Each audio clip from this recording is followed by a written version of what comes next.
গণতন্ত্র ও মানবাধিকার প্রতিষ্ঠায় উপযুক্ত পদক্ষেপ নিতে বাংলাদেশের নবনির্বাচিত দলের প্রতি আহ্বান জানিয়েছেন জাতিসংঘের মানবাধিকার বিষয়ক প্রধান ফলকার তুর্ক। পিকচার আবি বাকি হ্যায়, খেলা নতুন করে খেলা শুরু। এবার কঠিন হুঁশিয়ারি দিল জাতিসংঘের মানবাধিকার প্রধান, বলল যে গণতন্ত্রে ফিরে আসুন, না হলে পরিণতি ভালো হবে না। দর্শক, বাংলাদেশে যে নির্বাচন হয়ে গেল সেই নির্বাচনের প্রতি সীমা দৃষ্টিভঙ্গি যে সুখকর না তা আস্তে আস্তে প্রকাশ পেতে শুরু। আওয়ামী লীগের সকল আনন্দ একদিনই মুখ থুবড়ে পড়ে গেল।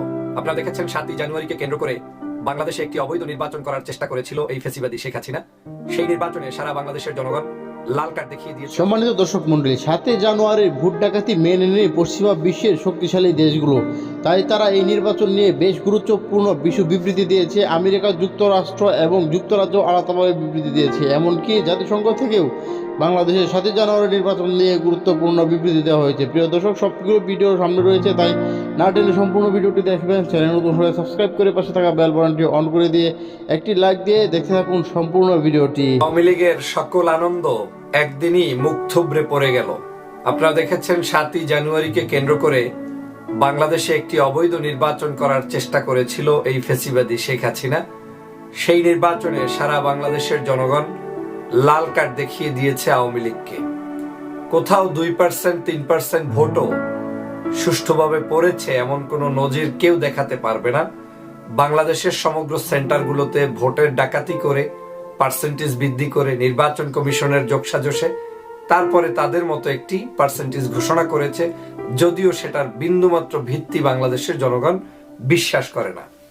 কিন্তু সেই নির্বাচনে জয়যুক্ত হয়ে, মানে তাদের ভাষায় জয়যুক্ত হয়ে, তারা বেশ অনেকটা উল্লাসে পরিণত করেছিল।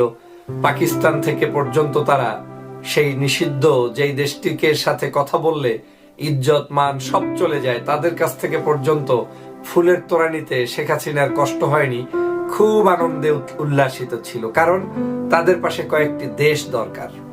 কিন্তু মজার ঘটনাটা ঘটেছে যে ধৈর্যশীলদের সাথে যে আল্লাহ থাকেন এবং ধৈর্যশীলরাই যে জয়যুক্ত হন তার প্রমাণ হচ্ছে একদিনের মধ্যেই আওয়ামী লীগের সকল আনন্দ উল্লাসে বিষাদ ঘটিয়ে দিয়েছেন বাংলাদেশের এই নির্বাচনের পক্ষে না থাকা যেই সকল রাষ্ট্র রয়েছেন, যারা এই নির্বাচনকে সম্পূর্ণ প্রহসনের নির্বাচন মনে করেন, যারা এই নির্বাচনকে শেখ হাসিনার একক নির্বাচন মনে করেন, সেই সকল শক্তিধর ব্যক্তিরা। আপনারা জানেন একে একে যুক্তরাষ্ট্র, যুক্তরাজ্য, কানাডা, ইউরোপীয় ইউনিয়ন, এই সকল জায়গা থেকে বিবৃতি আসা শুরু করলো গতকালকে থেকে। যখনই বিবৃতি আসা শুরু করলো তখনই আওয়ামী লীগের এখন একেবারে চেহারাটু এরকম হয়ে গিয়েছে, মুচমুচে কালে, অস্থির অবস্থা। যে কোনো মুহূর্তে, যে কোনো সময় এই ফ্যাসিবাদ তার ক্ষমতাকে হারাতে হচ্ছে, এটা তারা এখন নিশ্চিত হয়ে গেলেন। তারা বলার চেষ্টা করেছিলেন বাংলাদেশের বিভিন্ন জায়গায় যে কোনো মূল্যে তারা এই নির্বাচনকে উঠিয়ে ক্ষমতায় থাকতে চান, এবং তারা বলেছেন যে আমরা নির্বাচিত হলে সবাইকে ম্যানেজ করে ফেলবো। তো আমরা দেখা যাক যে কাদের কাছ থেকে কি ম্যানেজটা তিনি করলেন। দেখেন, যুক্তরাষ্ট্র সরাসরি বলেছেন যে এই নির্বাচন অবাধ এবং সুষ্ঠু হয়নি, কোনো ডাকডোক ছাড়া।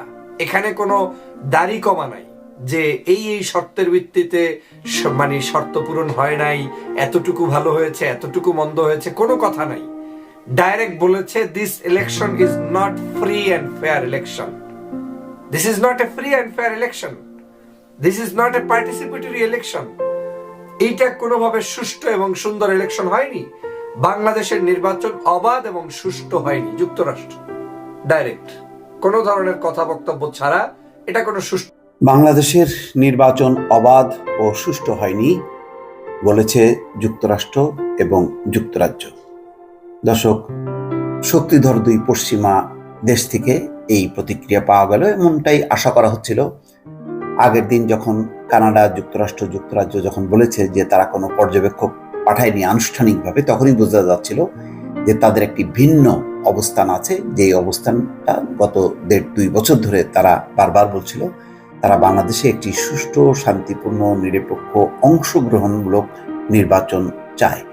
শুধু নাম ধরে ধরে বলেনি যে কোন কোন দলের মানে পার্টিসিপেট করলে অংশগ্রহণমূলক হবে, কিন্তু আকারে, ইঙ্গিতে, বডি ল্যাঙ্গুয়েজে, কূটনীতিক ভাষায় বলার চেষ্টা করেছে যে বিএনপি সহ সব দলের অংশগ্রহণে একটা নির্বাচন অবাধ, নিরপেক্ষ, উৎসবমুখর, প্রকৃত প্রতিযোগিতামূলক, প্রতিদ্বন্দ্বিতামূলক নির্বাচন যাতে হয় যেই নির্বাচনে মানুষ যাতে অপশন পায়, অর্থাৎ সরকার বদল করার জন্য অন্য দলকেও যাতে বেছে নিতে পারে সেই স্কোপটা। কিন্তু শেষ পর্যন্ত যেই নির্বাচনটা হলো সেখানে ব্যক্তিতে নির্বাচন হলো, অর্থাৎ প্রার্থী চয়েস শুধু, কিন্তু কোনো দল বা সরকার পরিবর্তনের কোনো স্কোপ এই নির্বাচনে ছিল না। ফলে এই কিম্ভূত কিমাকার একটা নির্বাচন, সেই নির্বাচন যে পশ্চিমা বিশ্বে গ্রহণযোগ্যতা পাবে না সেটা ধরাই যাচ্ছিল, বা মানে ধরে নেওয়া হচ্ছিল যে এমনটাই হবে। শেষ পর্যন্ত তাই হলো। এখন অবশ্য কানাডা, অস্ট্রেলিয়া এবং ইউরোপীয় ইউনিয়ন তাদের প্রতিক্রিয়া জানা যায়নি। যুক্তরাষ্ট্র এবং যুক্তরাজ্য সবসময় তারাই লিড করে যে কোনো বিশ্বের যে কোনো পরিস্থিতিতে, ক্রিটিক্যাল মুহূর্তে। এবারও বাংলাদেশের এরকম রাজনৈতিক একটি সংকটের প্রেক্ষিতে তারাই প্রথম অগ্রসর হলো, যেখানে আমরা দেখছি যে ভারত, রাশিয়া, চীন একেবারে আগ বাড়িয়ে সাথে সাথেই অভিনন্দন জানিয়েছে এই নির্বাচনকে। সেখানে যুক্তরাষ্ট্র এবং যুক্তরাজ্য কিন্তু রেসপন্স করেনি, তাদেরও কূটনীতিক মিশন বা ঢাকায় আছে, কিন্তু তারা চুপ ছিল, নীরব ছিল। তারপরে একদিন পর তারা এই প্রতিক্রিয়া জানালো। খবরে বলা হচ্ছে, সোমবার দেয়া বিবৃতিতে যুক্তরাষ্ট্র বলেছে নির্বাচনে সব দল অংশ না নেয় আমরা হতাশ। অন্যদিকে বাংলাদেশের এই নির্বাচন গণতান্ত্রিক হয়নি বলে মন্তব্য করেছে যুক্তরাজ্য। 7 জানুয়ারি অনুষ্ঠিত নির্বাচন নিয়ে যুক্তরাষ্ট্রের পররাষ্ট্র মন্ত্রণালয়ের মুখপাত্র ম্যাথিউ মিলার একটি বিবৃতি দিয়েছেন মন্ত্রণালয়ের ওয়েবসাইটে। তাতে আরো সম্মানিত দর্শক মণ্ডলী, সম্পূর্ণ ভিডিওটি দেখলেন। ভিডিও সম্পর্কে আপনার মূল্যবান মতামতটি অবশ্যই কমেন্ট সেকশনে জানিয়ে দিবেন। জাতীয় সংসদ নির্বাচনকে ঘিরে চীন, জাপান, রাশিয়া সুখকর মন্তব্য দিলেও অবশ্যই পশ্চিমা বিশ্ব বাংলাদেশের এই বর্তমান নির্বাচন নিয়ে মুখ খুলেছে এবং সরকারকে নিন্দা জানিয়েছে। তারা এই নির্বাচনকে বর্জন প্রত্যাখ্যান করেছে। তারা বলছে এই নির্বাচনটি অংশগ্রহণমূলক করা হয়নি। যেহেতু বিএনপি বাংলাদেশের অন্যতম রাজনৈতিক দল, তাই সেই রাজনৈতিক দল অংশগ্রহণ না করায় ভোটারের উপস্থিতিও ছিল একেবারেই কম, যে কারণে এই নির্বাচনটি আন্তর্জাতিকভাবে গ্রহণযোগ্য নয়।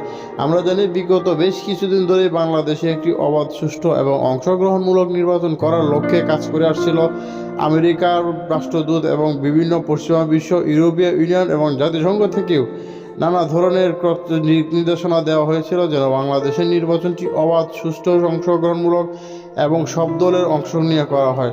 এবং এমনভাবে বাংলাদেশ সরকারের নির্বাচনটি অনুষ্ঠিত করেছে যেখানে বিএনপি নিয়ে এখন প্রকাশ্যে নৌকায় সিল মারা হয়েছে, শিশুদেরকে দিয়ে ভোট দেওয়া হয়েছে। তাই অবশ্যই বাধ্য হয়ে সরকারের বিরুদ্ধে বিবৃতি দিয়েছে আমেরিকা, যুক্তরাষ্ট্র, কানাডা, জাতিসংঘ এবং আরও অনেক পশ্চিমা দেশ। প্রিয় দর্শক, নির্বাচন নিয়ে আপনার মন্তব্য জানাবেন কমেন্ট সেকশনে। এখনকার মতো বিদায় নিচ্ছি, কথা হচ্ছে পরবর্তী ভিডিওতে। আল্লাহ হাফেজ।